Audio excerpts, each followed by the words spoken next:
chắc na trong chuang la pan min shuai chuang ta hallelujah Calvary tlang trong chuang Zion kho vui căn khen ta cầm ri môi biết khuang nè Zion pha tên Zion là môi Chúa người mình cần dạy ta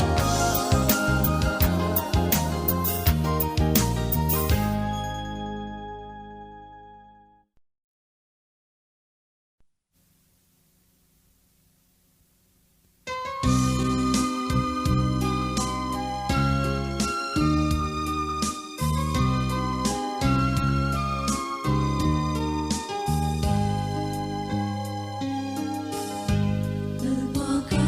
vấn chế thiên lùng thar min xia mắm chế khô ngày na lâu loang đi về na trăng khá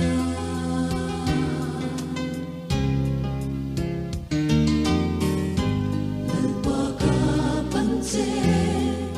các giặc lâu na rong rong tế hi in lạc sắc tôn cái xia in bằng ai rô quay chúa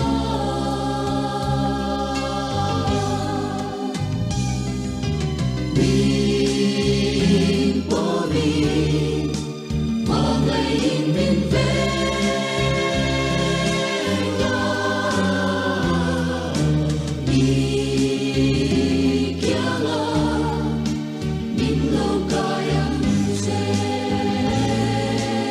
Hãy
subscribe cho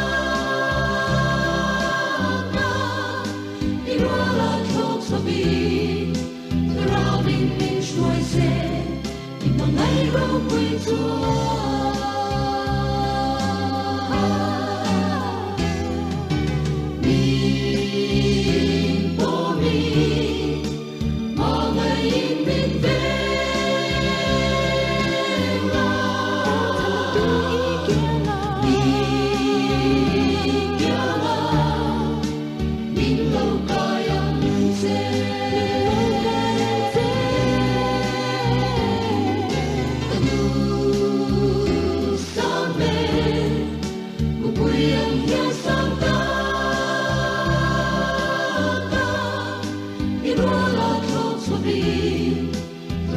Ghiền Mì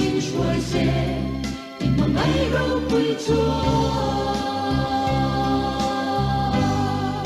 Để không bỏ lỡ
ram tiam lam pani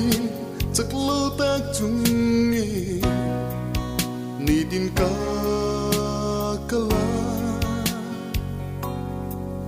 ma se olal pa chi buai tu an tam e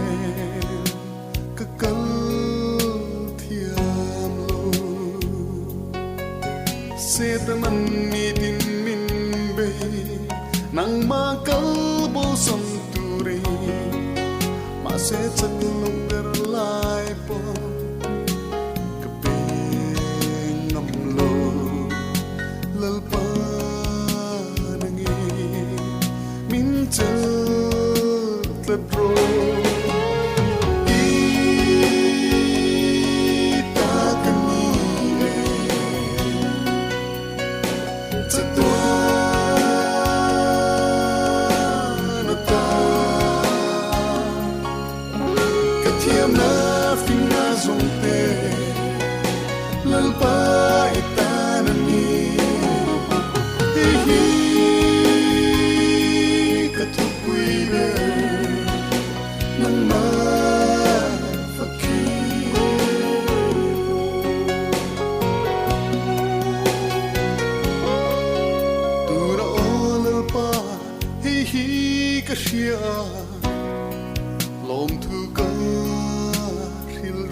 suang na zong zong te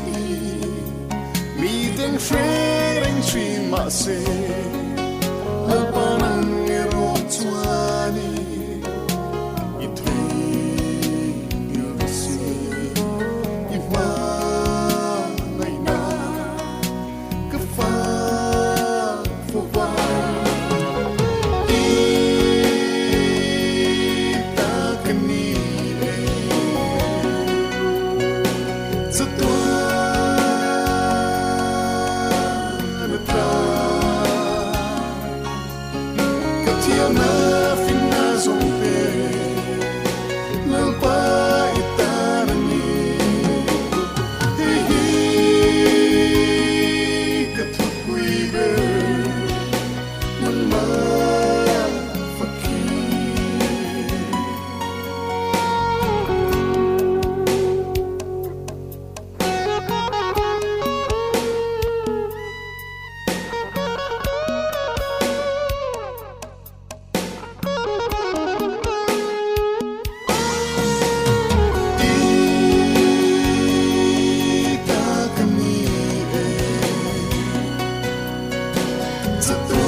cần ngài em dê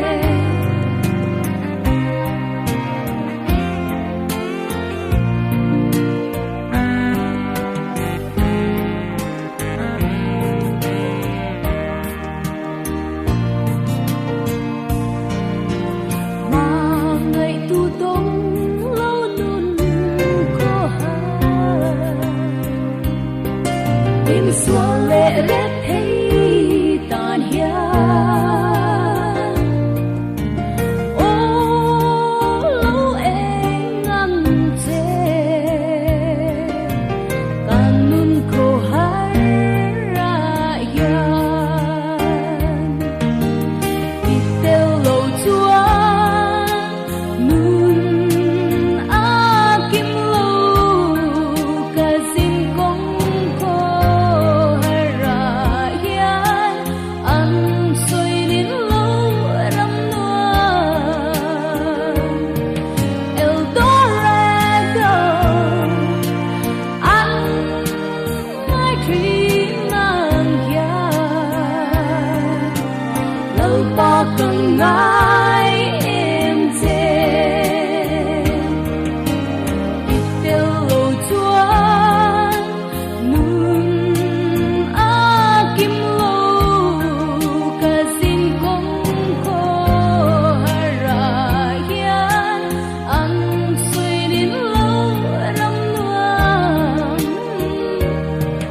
Eldorado ăn ngay khi nàng ya lâu ba cần ngài em dê lâu ba cần ngài em dê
Joy moyang tuan rangka dan tinggi Kein kovel keng beta kovelin min keng beta Kalal ba cross wan jung zen leirang hika kalsanan Chandam tu me na ke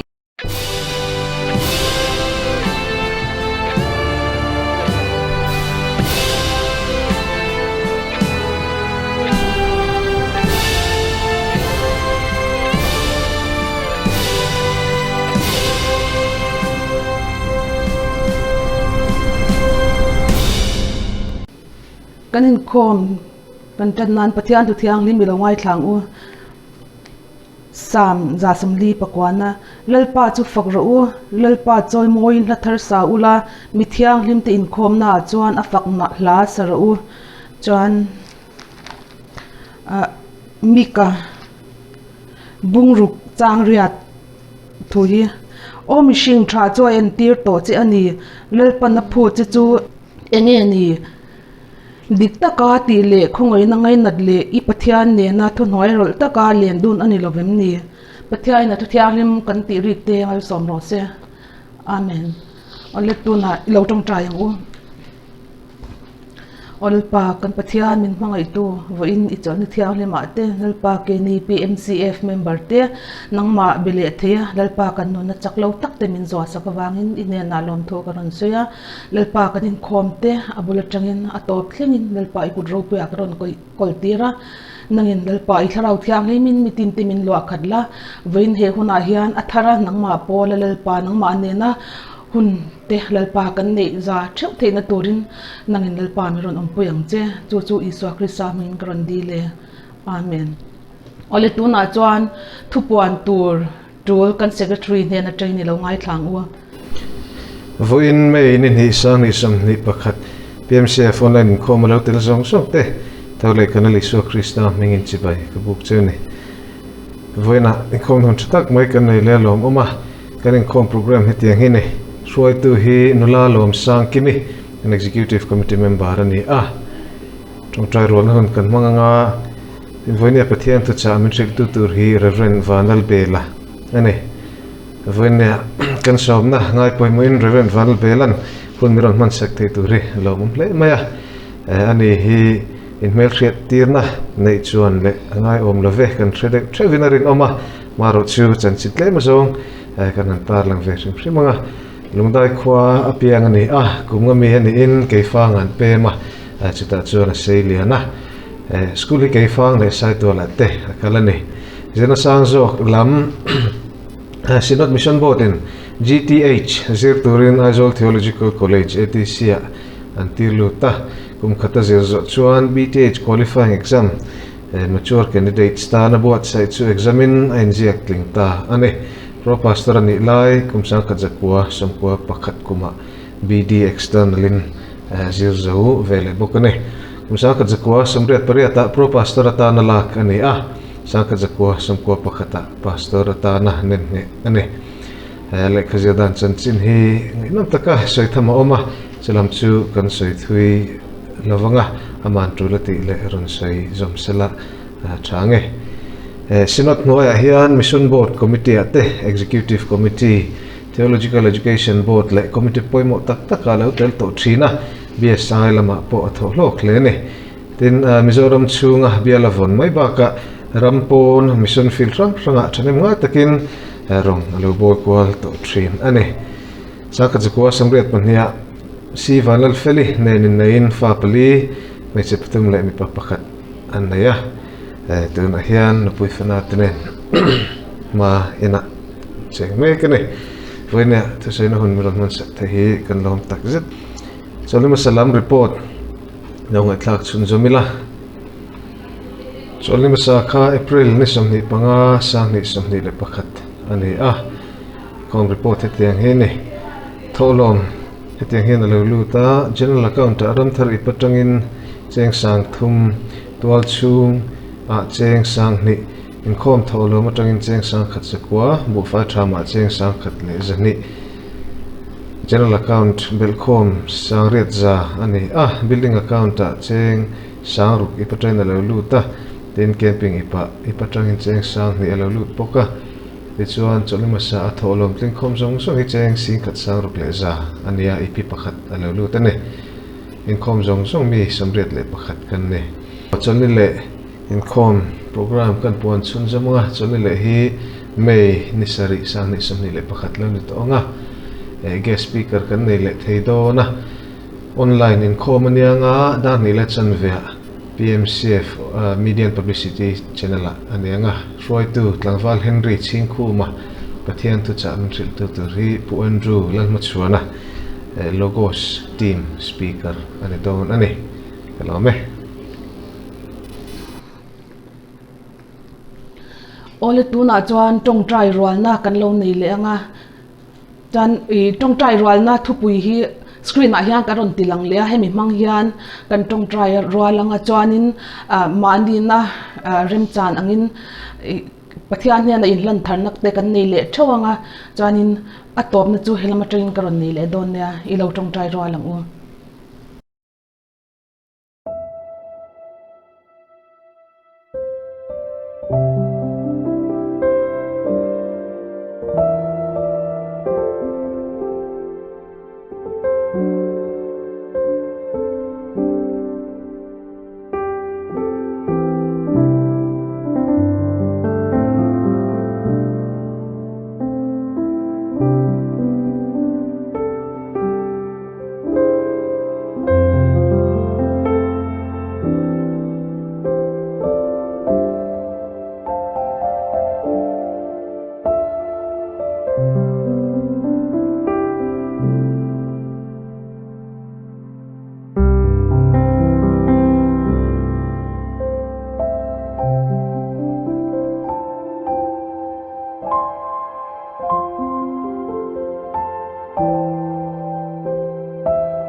o lalpa kan pathianin hmangai tu lalpa imi te kanon kalkhomin inena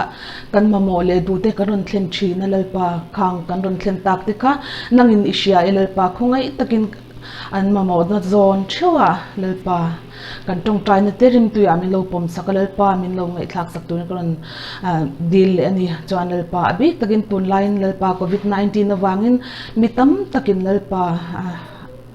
natna antuara tin abik takin mizo lalpa mizoram chung le pon ate tuna he natna wang en kolme kan oma lalpa tan karon dil sak le boka lalpa khoi takin damnate shisel nate pejelang che chan lalpa ine na tharin korin koltir le boka nangin lalpa kan du thlanate min nei sak le la chan lalpa ima karon kal khomin lalpa kan nei ang tok te kan ram cha dan angin karon king khoma heng te hin nangin lalpa aman na tur dik taka min man saka rim tu yamin lo pom sak turin chung zong zong chu ifa pa iswa krista mangin karon dile amen tholom kha in khom chungin number a noya kanon tarlana kan a pekzel the ni ti kha karon puang non le ni ole tu na chuan thu soi tu voina hian dom tak ne kan secretary na introduction ron pek to wang kan ashan pain introduction karon nei lo nga voina PMCF member te kan van nei emema kan zinga reverend vanal bela tu soi na hunte aron ne wangin achunga po ama sain PMCF IO in lom thu karon soi ni ole tu na chuan pathian thu soi kan ngai thlanga reverend vanal bela ilo so mang u Pune pathian ko ran hote kandal paiso Krista mingin chibai kabu ka cheu voina hian hun lomom tak nang ni ne kan han mang ho thei hi lomom ka ti hle ani pathian thu thiang nim ilongai thlanga lang u sam number za somthum pakwa chang khata tanga chang som thu kan thulia hriat lar tak hi chher turin kan thlang chhuwa ka pathian thu kan chiarange olal pa nangin ngun takin men choka mi heta nangin ka thutle ka din hi rethina ka ngai tu na hi la ta ka tang point ni rethiam thin ka kalle ka mu hi men ngun thina kom dan zong zong hi reveka ngai te olal pa nangin riat fai vek lo chu ka le hian thure reng om lo nangin ka hnung lam le ka malama min huala ka chunga ikut ingat boka chuti cover hiat na chukata na maklu to ka asang ma ka phak lovani i thara ne na ta hi khoyange ka kalang i ma tai khoyange ka tlan bawang wana han lo ni la chuta chuan niam sia seola munna sia milangai te chuta chuan niam boxi a jing tha zarin tui fin ria top da ya vomila chuta po chuan i kutin mi hruanga i kut ding lamin michel down si a pathian tu tiang lim kan chiar hi kan zatan malmin som sakro se amen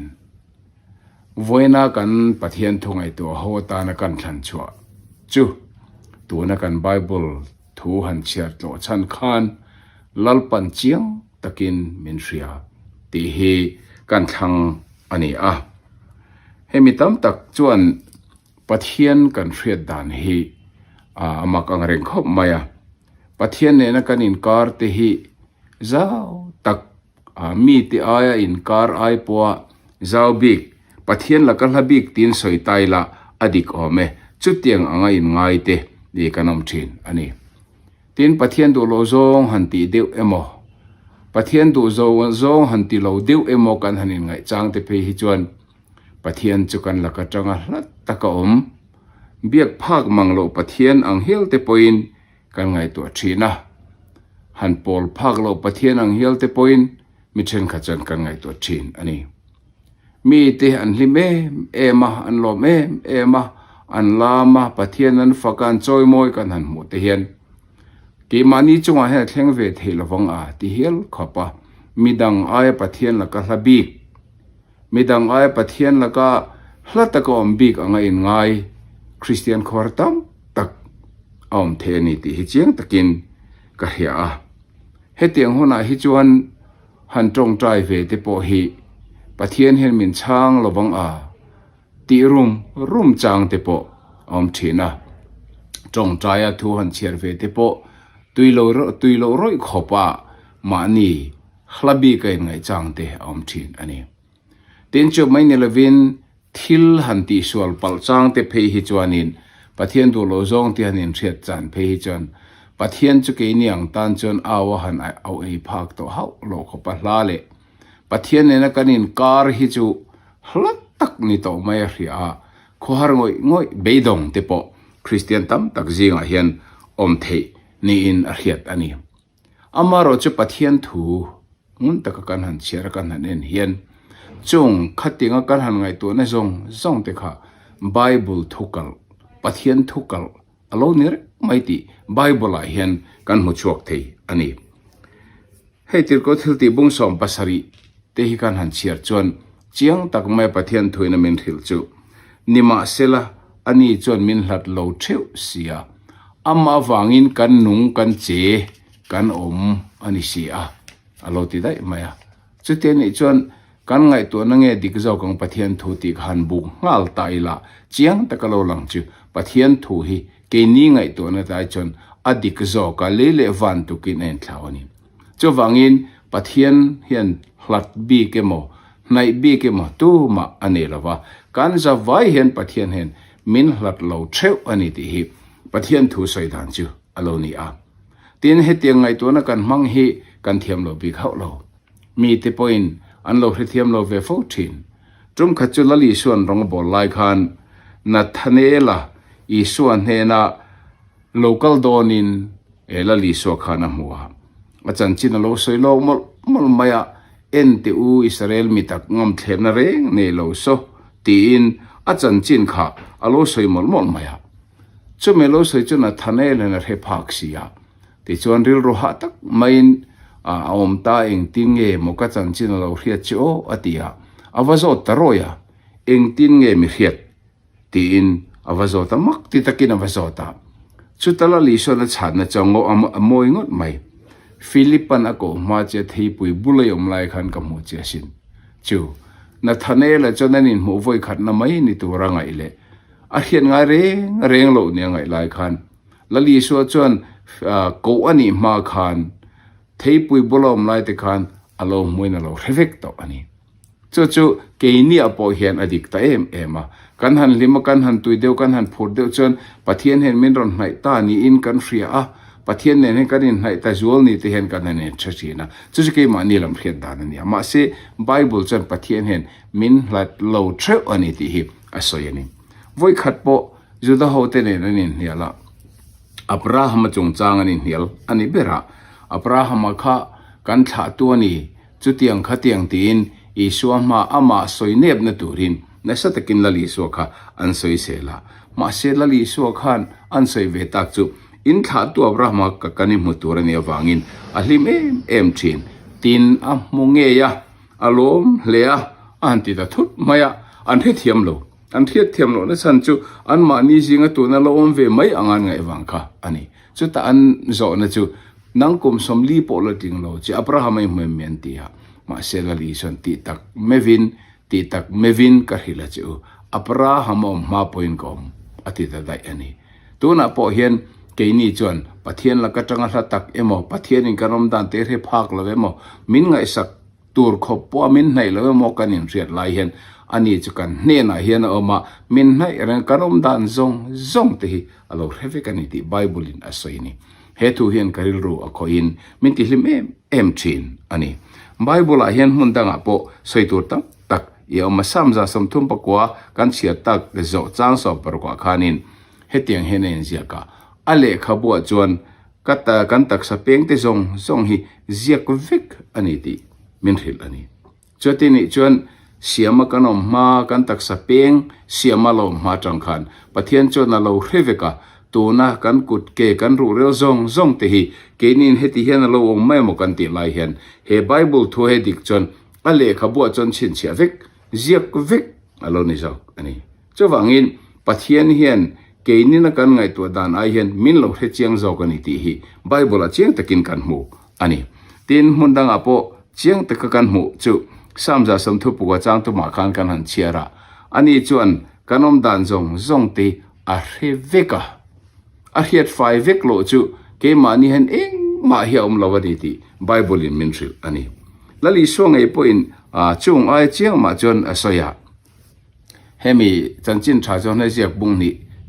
atopa khan he teng hen asoya an amaring teng mo zat khan an ron mai na i so ngam pat lo chung chang thu sai sai zui na lali so chung chang thu he teng hen asoya ni ma sel ni chon laka amngam pa lo achan chu mi hing chunga om te chu amai na refeka chu wangin tu la ka hen ngam pat tur nge ne tu la ka ngam pat lo tur nge ti jong jong te a revekani te in soi kan hu bok tin lu ka bung som pan ni chang saria hianin lali so nge ne soi chu in samzai lampo hian chirvek ani asin alati da de udewa chu tiangani chuan lal i so hian ke mania thil omle ke mania thil om chi reng a hian hriat lo ani lo pathian hian hriat lo ani lo ti kha achianga hebrai bung li chang so pathuma chuanin amma chuan engkim sarok lin hong sai nom jogani kan chan chin kan thena turamin huwa chuan engkim sarok lin hong sa in awma alo helo ko vek jogani ti kha Bible chiang takin min thilani chu wangin voina hian in hena soi kan du em chu kan thu pui tur kan hla tur kan thunon tur poimo ber chu lalpan chiang takin min ria ke ma hena hriat lo eng ma om lo lalpa chu ka bula hian oma englai point kom dan zong zong he hevekani ti hi chiang taka voina hian kan hriat thar kadu ani tin ke ma ni pon lam le khang zong zong kha hria mai ani lawa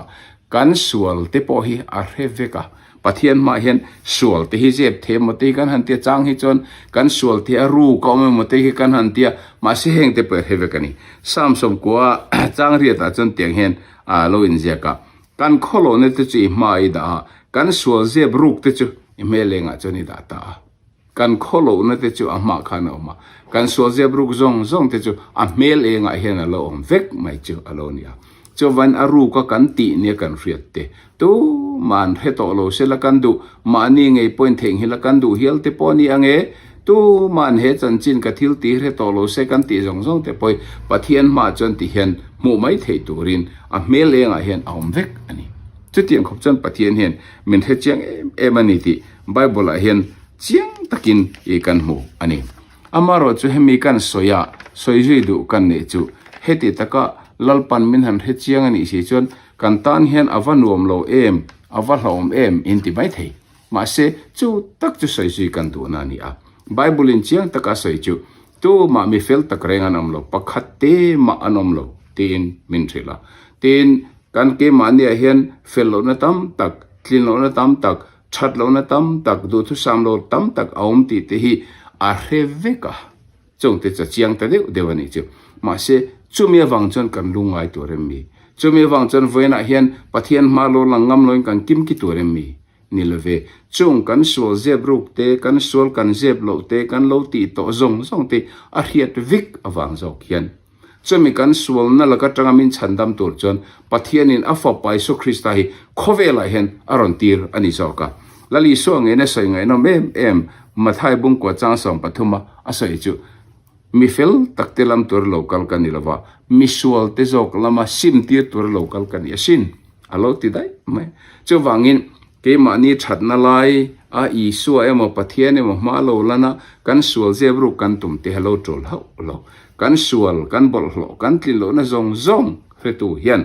min chandam turin afa paron tira chu wangin mi fel telam turin ani chalo kalawa ke ni mi sual tlin lo na le felo na tam tak ni thin telam tur le min zong choka min chandama min ti dam turin ama hi alo kal zok alo ni re mai ani chu wangin riasol kan ne thin tlen te kan soyanga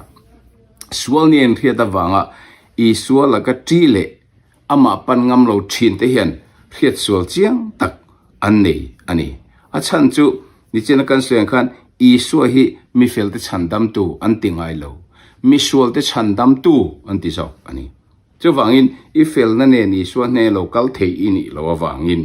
lali suai mi fel te chandam tu ni lavin mi sual te chandam tu ani zok wangin voina hian kan tlin lo na te kan fel lo na te kan that tok lo na zong zong te an nen kan lo kan kal na chantur ama kan pan na chantur ama ngei point min ron pan chana kha yani zoka dam lo na kan tora chumin na hiom taka wang chuan doctor ne na kan kalang hian kan nat na kan sual na kan fello na nen hen ama nen pan turin min du zok ani a tinadanga chuan iswa hi mani in ching fel thei vek to te pan tur ani lova mani ti ngai na in hre to lo te mani in siam tha the to lo te mani in ti danglam the to lo te pan tur ani a chan chu an nen kan va thlen khan tran pui ngai kan ni awang min tran pui tur te tin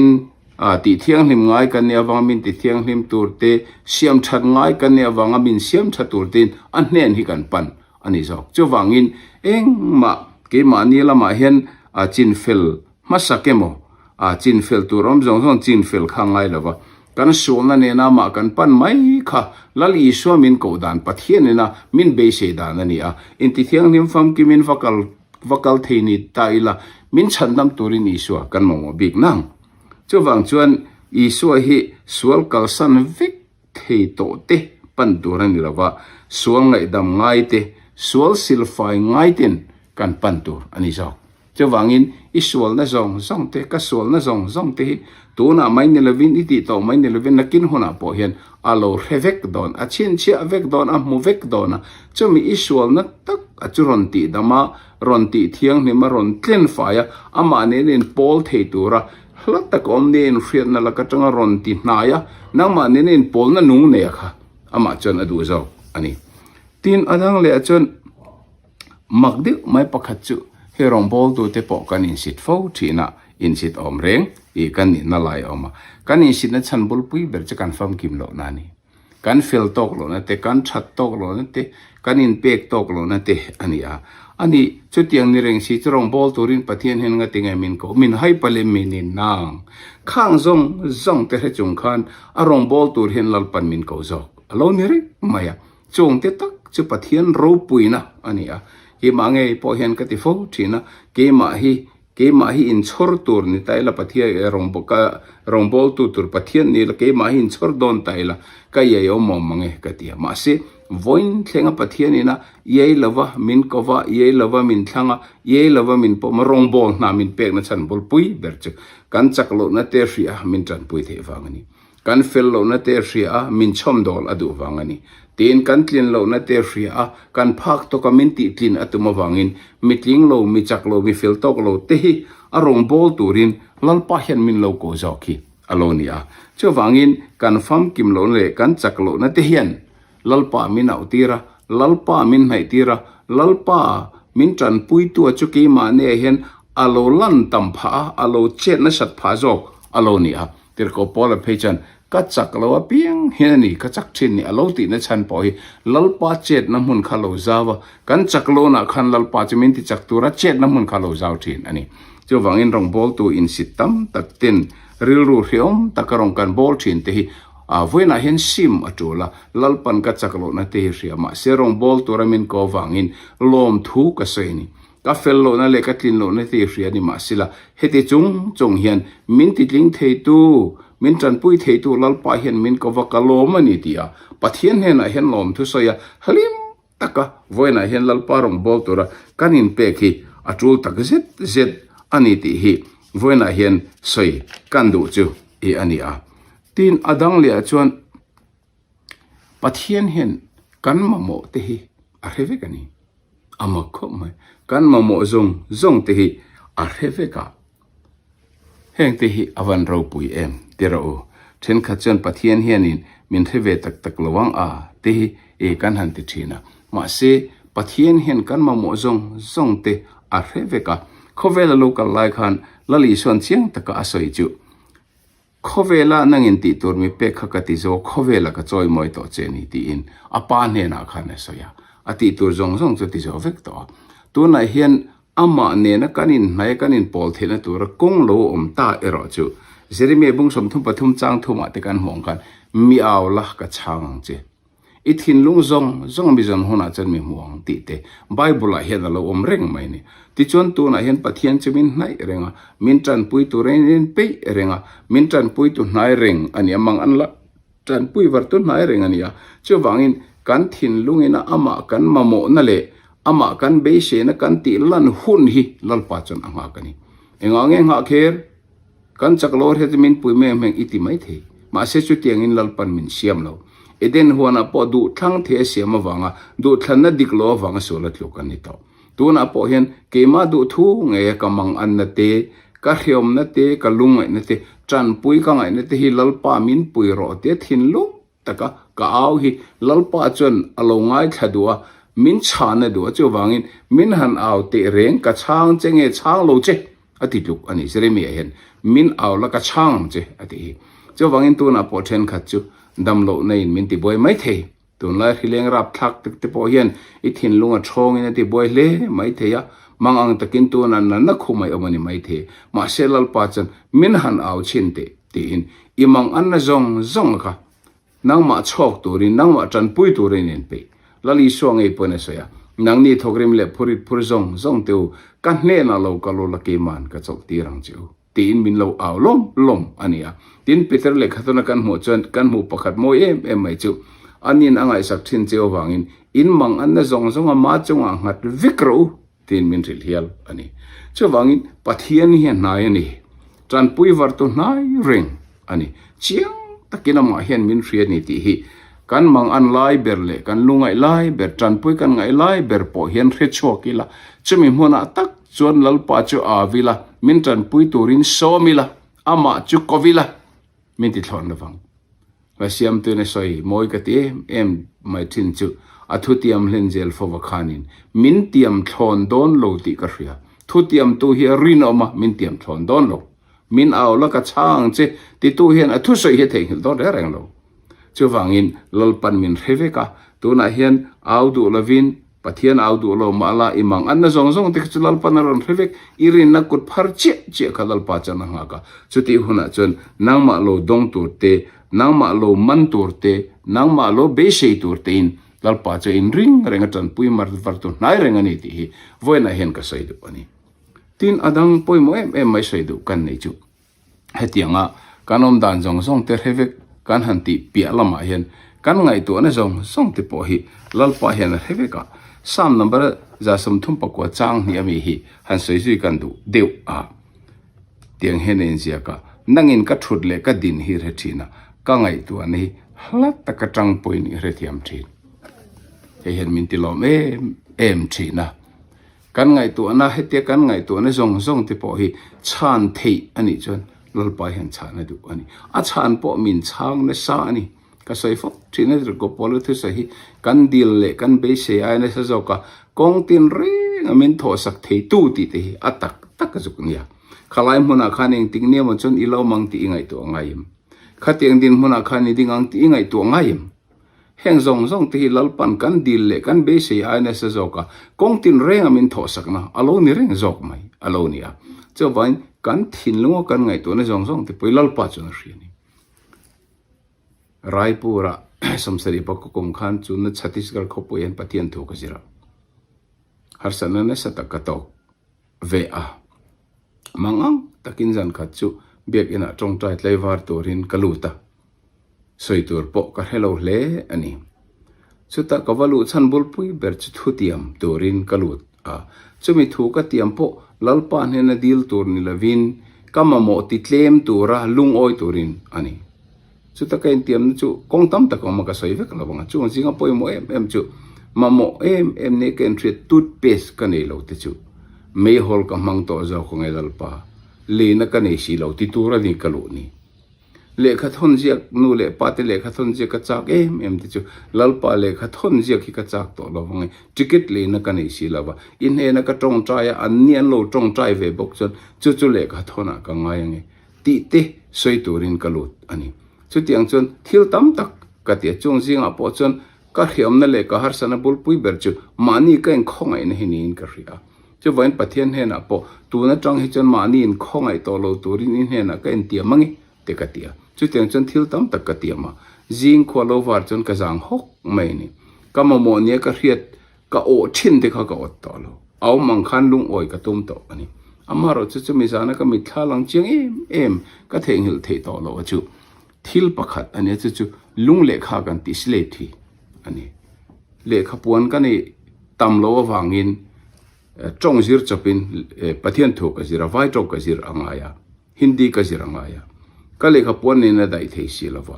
lung le kha han nei la chok han nei bokila han zia kila han no de zele la han bai hat zelen bai hat zelil zan khata hian engza ngi ka bai hat theng o ti te chumi san chen ka ngai to no ani kot le ma se dil chia po ka ngai lo pathian in chung em te chong ai to po ka ring hau lo te chuan ni pa ngai angin hun kan mang chole no ka toi jong in thai mu nu wa khan orisa balangi ra in khom puyam do na chu ta chang kan principle in kalve to ri min som thlat mai ka vocal ve chu eng ma ti tur po ka nei ve lo ma ro chu khen zana solo vero atia mizo la sa to ri min du nin ka ringa mizo la sa in e ka solo ve a chandam tu mangai na ka ria mai na mak tak cholo ni ti la hi ka sa ka tui boka mi puyan tui boka pathian thara na thong sa khom mai ni tiang chon kanam atu ka chonin bazara thiante ezuin ka choka molian pui mai bazaran kalna chen lungle kha chon lo sur tlar mai hi ka vamwa ma se o na chang po ka helawa ka ngai to na mana ka o na ril ru po ka thengil vek to ni ma se lal pa chan lo hereng mi pakhat ka hian ngai hau lo kala lungle kha vale lai te chukai renga aman avapea azia na tur chok burlian pui sei pui kharon pom phe boka rin lo takin ka zo ka nen lama khan lo kalwang wanga chu lungle kha le chok chumin ron pe ni aza thla khop mai tlang wal kholai leng ve buk tan chen ma se chu ta ka hiat chu chu tu na kan chia tak nang chon ka ngai tu na te ta ka tang poi ne re thiam thi pathian ne na lom thu ka soya kha thil ka nei kha thil ro pui ta ka ni ha lo tu tan ma ro pui lo ma se ka ngai tu na zong te lal pa na lo ria a lo chin chia vek ani di ka hiat na chu ka lom na ti sang tu ka nun ti lim tu voin tlenga ka theng hil thi to lo siam tu chalo ni ta ni chu wangin voina soi kan du em chu kan ngai to na zong te po hilal pa chan lo ngai tha chan tlak cho chang thin tu nei om da nang zong te po eng tik ni ma chon khati om ve du na ril rui lo ne to aniang e dil na chang e hello ni mai the ma se lal pa chan na chang zen kan ngai to na te refek ani bible a point heng hello tam ko maya kan ngai to na hriat dan hi zakaya po isu zere ko kho lo lu don khan alo mo ka lali suan ne nan len mungai lo ni mai thei thei pui ko nga lon dai nge ni ka chu ma se i su lo kala lali suan ziriko alo lu ma dai khan ziriko ko officer pakhat chu ama mu du awanga boy e mo mani ti he dai to a chan chu kha ko nga local jail khan jakai kha thing ler sang ta ka lon te lo ni phei chuan van vata ka kal te ni lo chu ni suan han mungon ngai nam lo ama ro chu ama mo tu thin lung zong i so mo du tu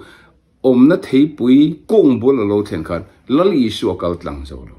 hlat ta ka tang khan zakai ngai to na zong te ka lo hreveka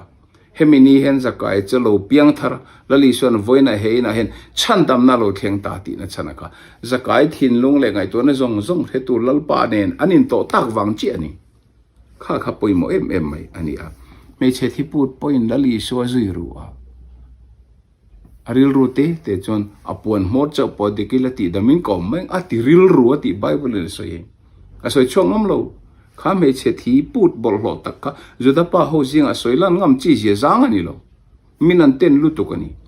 ma seruk te in apon mor cha po de kila ti damin kom meng ti ati ril ru kha azui lali so khan hereng